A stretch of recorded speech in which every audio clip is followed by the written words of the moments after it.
Perhaps you heard last week someone won the Powerball lottery. $2.04 billion. Wasn't me. It wasn't Douglas. There were 11.2 million ticket buyers who won money totaling $98.1 million. 22 people won $1 million. Well, that's a lot of winners and a lot of money. But the odds of winning the big prize was 1 in 292.2 million. And so the real question is, and I've really had trouble finding this number, how many million or more people had losing tickets? Why do people play the lottery? It is wanting more money to buy more stuff. Well, I delight in telling people that I've never lost any money on the lottery. I've never played. I pay my taxes the old-fashioned way, but I pay them. You know, we have a great interest in money and what it can buy. We've heard that money can't buy happiness, but we would like to give it a try. The Irish comedian Spike Milligan was known for the catchphrase, "All I ask is the chance to prove that money can't make me happy." Yes, money affects us. It affects our marriages. In 40% of divorces, financial matters were a factor. We even spend money that we don't have. The 4-year-old planted herself firmly in front of the mailbox. Her feet were spread wide. Her arms were folded across her chest.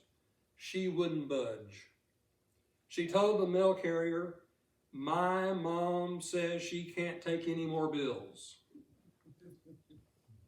Money. Jesus talked a great deal about money. And he taught that we will control our money or it will control us. This morning we look at a parable that deals with a person's attitude toward money. Luke chapter 12, verses 13 through 21. Someone in the crowd said to him, "Teacher, tell my brother to divide the inheritance with me." Jesus replied, "Man, who appointed me a judge or an arbiter between you?" Then he said to them, "Watch out. Be on your guard against all kinds of greed. A man's life does not consist in the abundance of his possessions." And he told them this parable. The ground of a certain rich man produced a good crop. He thought to himself, "What shall I do? I have no place to store my crops." Then he said, "This is what I'll do. I will tear down my barns and build bigger ones. And there I will store all my grain and my goods. And I'll say to myself, you have plenty of good things laid up for many years. Take life easy, eat, drink, and be merry." But God said to him, "You fool, this very night your life will be demanded from you. Then who will get what you have prepared for yourself? This is how it will be with anyone who stores up things for himself, but is not rich toward God." As we look at our text, we first see the words preceding the parable, verses 13 through 15. Jesus is teaching. He's teaching about some very important matters. And a man just comes up and interrupts him. The brother has a concern about finances, basically an inheritance. He looks to Jesus as an authority figure. That is the way the Jews regarded the rabbis. But he says, "Teacher, tell my brother to divide the inheritance with me."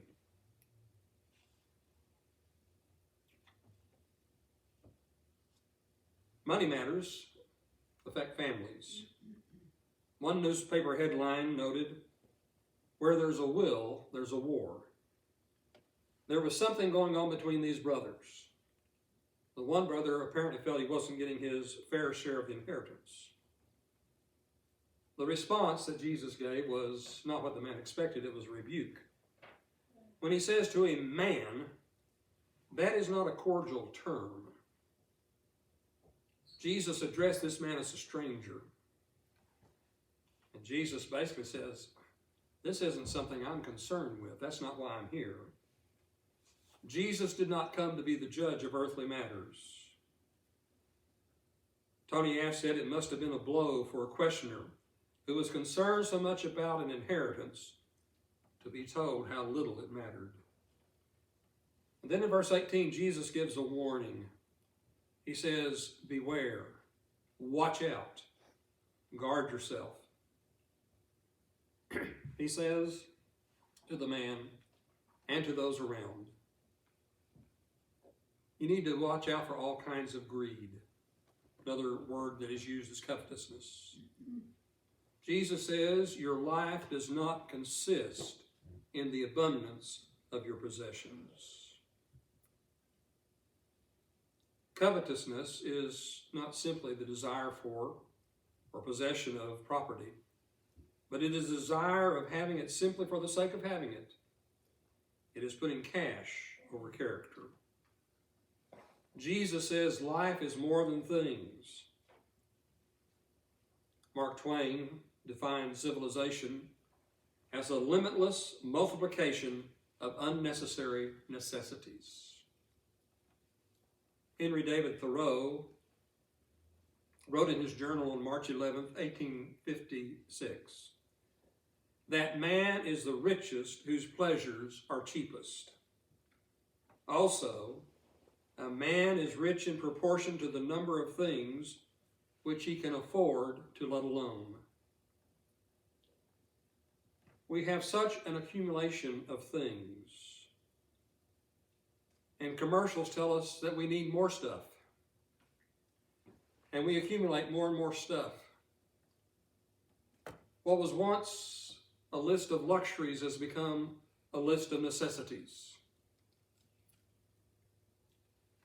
I had the privilege of hearing Jeff Jenkins teach this weekend.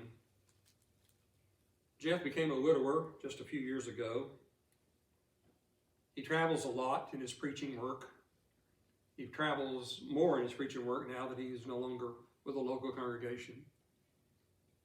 But it wasn't too long that he decided he really didn't need a house to take care of, so he sold it. Rented an apartment.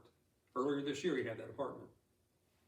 Yesterday he told us, he says, I don't have the apartment anymore. I'll just live out of my car. Now I hope somewhere or the other he is renting a closet from somebody so he has room for a few clothes. But he's downsized tremendously.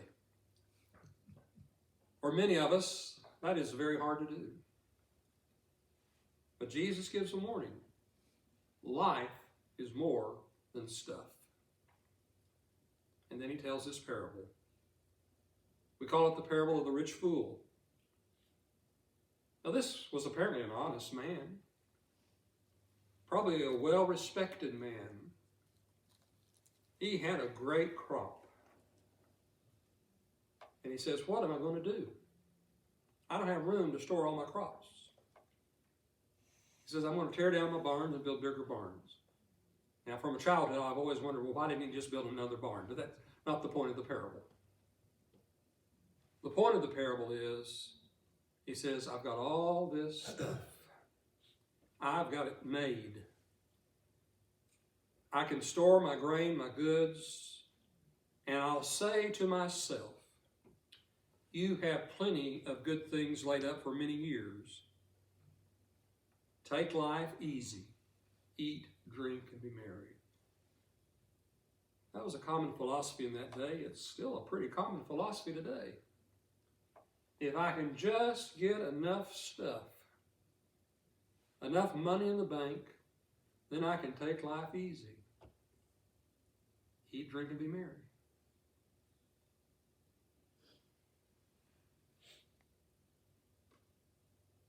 The man had a problem, though. He had what has been called I and my disease. He had greed. Look at what I've got. Look at what I can do now. In his brief words, he uses the word I 6 times and the word my 5 times. Someone said the first person pronoun is usually called the devil's pronoun. I. And this man, good man, no doubt, successful businessman, he's just going to store his wealth and take life easy. Ray Summers says, to this man, soul was the total of man, and it could be provided for in physical ways. To God, soul was the total of man, but it could not be provided for in physical ways alone. Well, the man's got it all set, he thinks. But God says to him, you fool. Strong language. Jesus cautioned people on the Mount about calling someone a name like that. But God can do that. This is a foolish man, totally unwise. And God says to him, you're going to die this very night. And then who's going to get all this stuff that you have? The man, it turns out, lived as a fool and died as a fool. And someone else will get his possessions. After all, shrouds have no pockets. Again, we refer to Tony Ash. He said the farmer's language was filled with the first person pronoun. His goal for life was ease and pleasure, and his method of attainment, rather than faith in God, was faith in goods. Jesus was showing, with this vivid parable, the folly of making living depend on wealth. And then Jesus very briefly applies the parable in verse 21. This is how it will be with anyone who stores up things for himself, but is not rich toward God. Galton Heiss said, it is not only a terrible sin to make earthly riches and worldly pleasures the main purpose in life, but also a fatal act of folly, a deadly error. We have to ask ourselves from time to time, where is our treasure? Jesus said, lay up for yourselves treasures in heaven.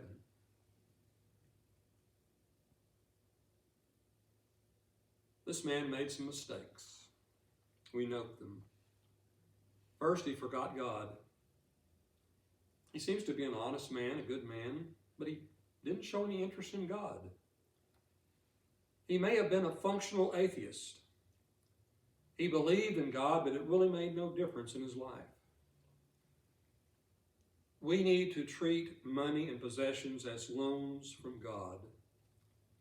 We are stewards of God's blessings.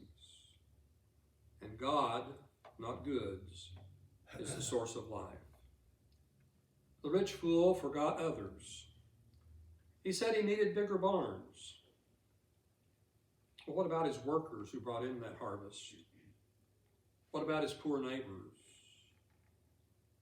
Ambrose says, thou hast barns, the bosoms of the needy, the houses of the widows, the mouths of orphans and infants. There were places that his abundance could have gone. Mark Black observed, the follower of Jesus cannot eat, drink, and be merry without helping those who have nothing to eat or drink. Life is not about taking it easy, but about serving those who do not have it so easy. Dr. Carl Menninger once asked a wealthy patient, what on earth are you going to do with all your money? The patient replied, a bit reluctantly, just worry about it, I suppose. Well, Menninger went on, do you get that much pleasure out of worrying about it? No, replied the patient, but I get such terror when I think of giving some of it to somebody else. What a sad attitude. The rich fool forgot that a man is more than what he owns. The point has to do with whether a man uses his wealth or whether his wealth uses him. And quite obviously, the man forgot about death. I've got it made. I can now just sit and eat, drink, and be merry. I've heard a part to that saying that's familiar. Eat, drink, and be merry, for tomorrow you die. It wasn't even tomorrow for him. God says you're going to die tonight. And we don't know when we're going to die. Should we make preparations for the future? Well, that's a reasonable thing to do, a responsible thing to do. But we should never assume that we have a limitless lease on life. Scripture tells us that we don't know the day of our death, but that death is certain. We might just say the rich fool was a successful failure. George W. Truett, well-known preacher in Texas, there's a seminary over next door named after him. He was invited to a dinner at the home of a very wealthy Texas man. After the meal, the host led him to a place where they could get a good view of the surrounding area. Pointing to the oil wells covering the landscape, the Texan boasted, 25 years ago, I had nothing. Now, as far as you can see, it's all mine. Looking in the opposite direction at his sprawling fields of grain, he bragged, they're all mine. Then he turned east toward huge herds of cattle and bragged, they're all mine. Then pointing to the west at a beautiful forest, he said, that too is all mine. Then he paused, expecting Dr. Truett to compliment him on his great success.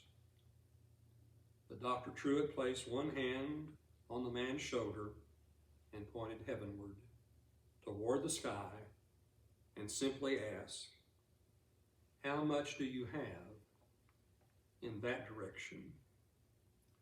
Then the man hung his head and confessed, I never thought of that. Jesus said, after telling the parable of the rich fool, this is how it will be with whoever stores up things for themselves, but is not rich toward God.